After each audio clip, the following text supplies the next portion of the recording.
Good evening and welcome to the Nevis Newscast for today, Thursday, April 13th, 2017. I am Bronte Swanston Hendrickson. Senior and junior calypsonians as well as soca artists will next week get an opportunity to improve their craft, especially in songwriting.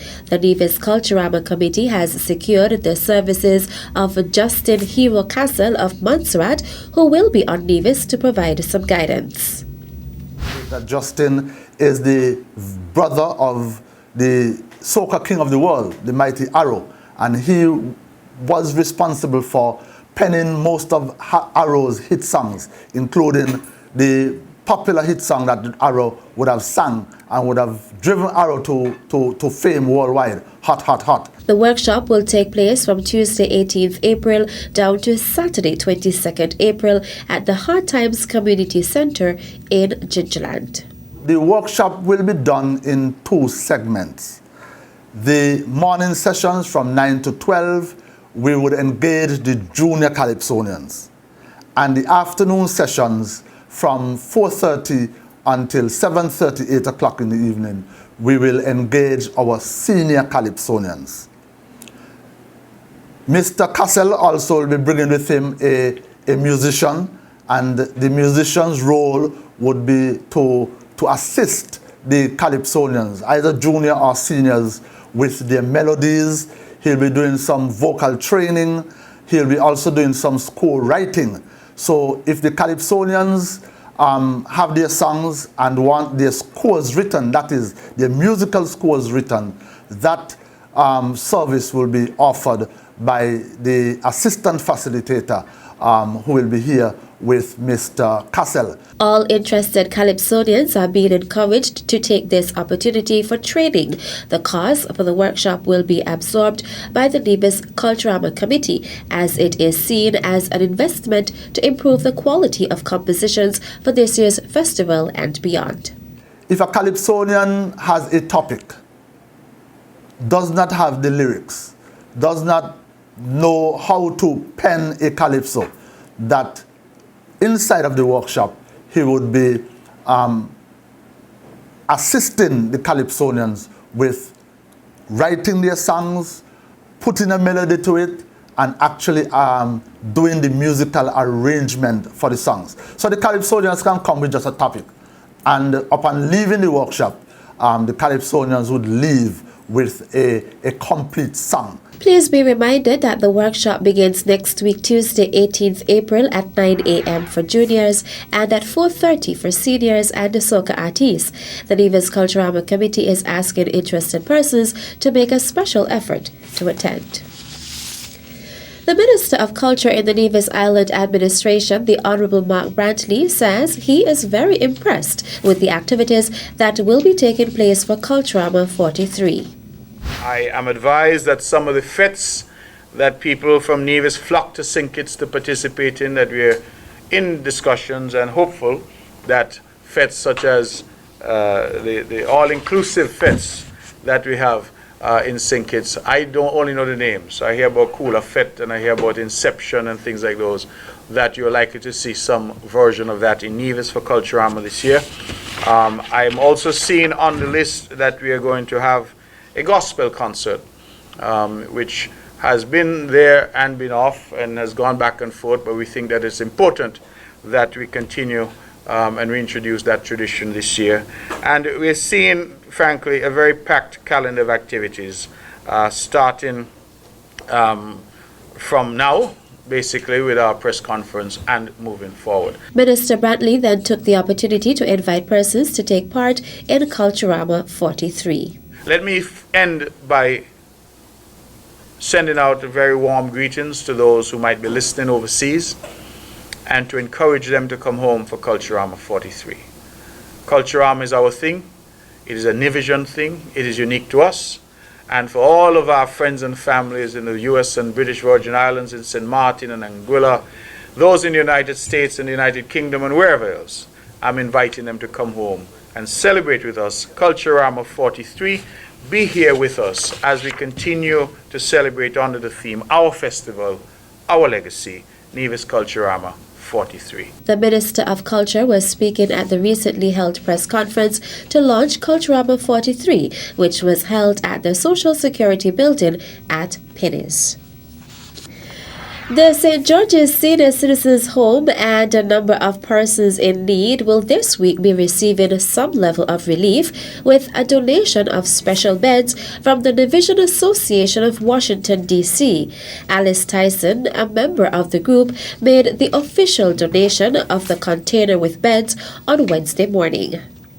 On behalf of the president of NEVDC, Mr. Ross Stanley, he stated that NEVDC's mission is to promote the economic, educational, technological, social, and cultural advancement of Nevisians and their descendants at home and abroad. It is with our mission in mind that we proudly donate this gift to the people of Nevis. It is our hope and belief that this donation will provide comfort to our senior citizens on the island of Nevis. As Nevisians in the diaspora, we are proud to be able to assist in this very small but very tangible way to promote the welfare of Nevisian. Dr. Gilbert Daniel and the maintenance staff of the donor facility assisted with packing the trailer, as well as Dave Kondo of Zetland's Holdings for the donation of professional services with regards to shipping of the container. We pray on behalf of the NEVDC that this donation of the beds will be used in a meaningful way to assist the elderly patients or residents of the nursing home facilities on Nevis. Sheila Evelyn, who works closely with the St. George and St. John's Senior Citizens Home, said the story began when she observed that beds in that institution had been in place for more than 20 years. This morning, I want to express on behalf of the St. George's and St. John's Senior Citizens Home a big thank you to Dr. Gilbert Daniel, to Rico Pond, to the president and the entire group of Nevisians in Washington. And also, we're going to be giving some of the beds to the Flamboyant Home. And some persons in our community have already called and expressed, if they can ask if they can have a bed for a loved one. So the beds will be distributed for the St. George's and St. John's Senior Citizens Home, the Flamboyant Home, and members in our community who are really in need of a bed. Evelyn also thanked Vernon Evelyn for brokerage and TDC shipping for their assistance. The Ministry of Health and the Ministry of Finance were also able to ensure a waiver of all taxes and other finances associated with the importation of this container. Still to come, Junior Minister Troy Liburd says more road projects to come. We'll have the details when we come back. As a responsible taxpayer, you help to finance free health care at all health centers on Nevis. Thank you for putting country above self. This message was brought to you by the Inland Revenue Department, Nevis.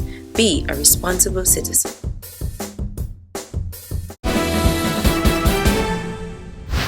Welcome back.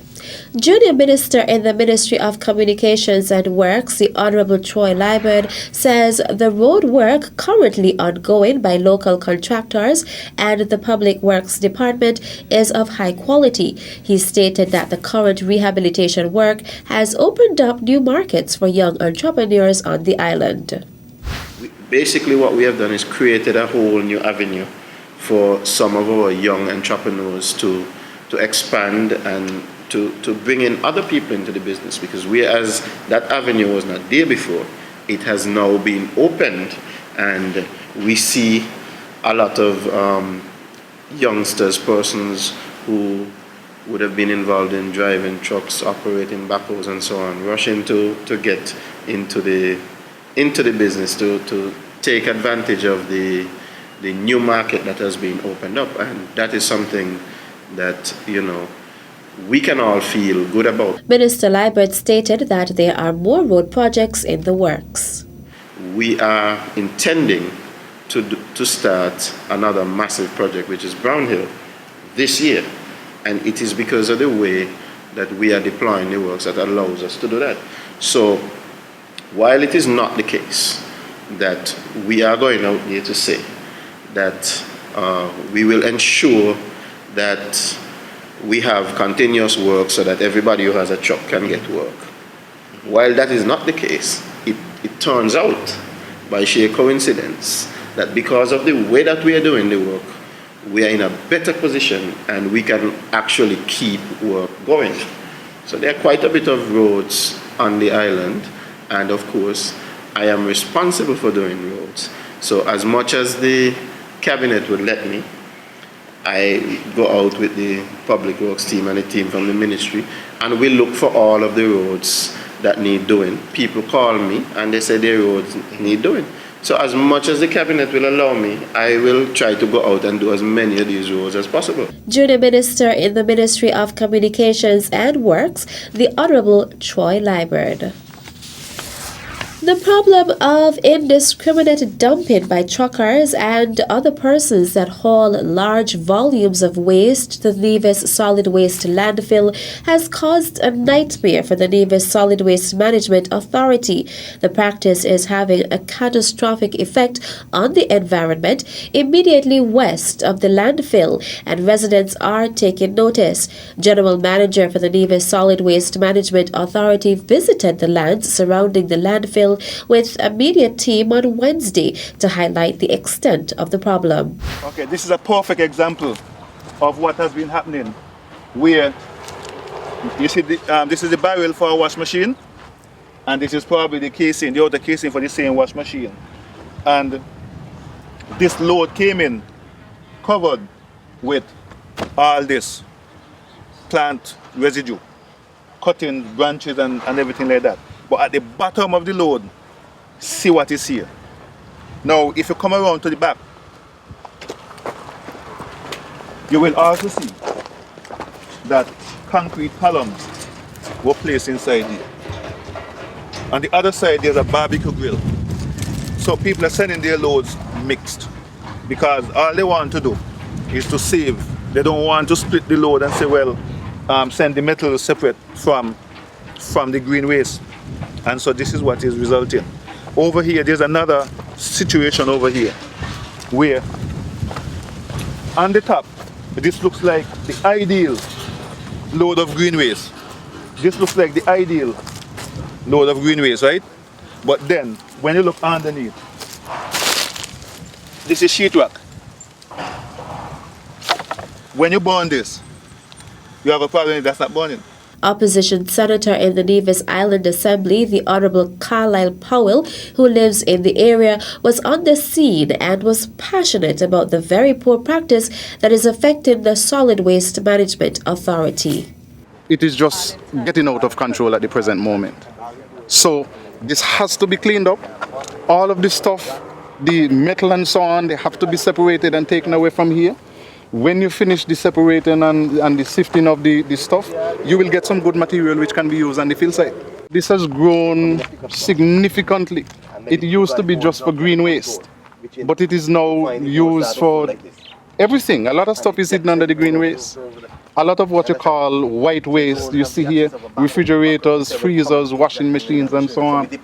You know, all of these computers and so on, they have to be separated and taken away from here. It just does not look good. Workers of the Solid Waste Management Authority on a daily basis can be seen trying their best to separate the waste material, but the buildup seems to be happening faster than the cleanup can occur, to the point where refuse is being pushed into the ocean.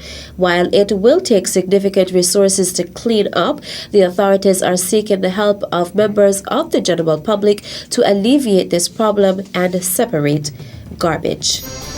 And that concludes this evening's presentation of the Nevis Newscast. I am Bronte Swanston Hendrickson.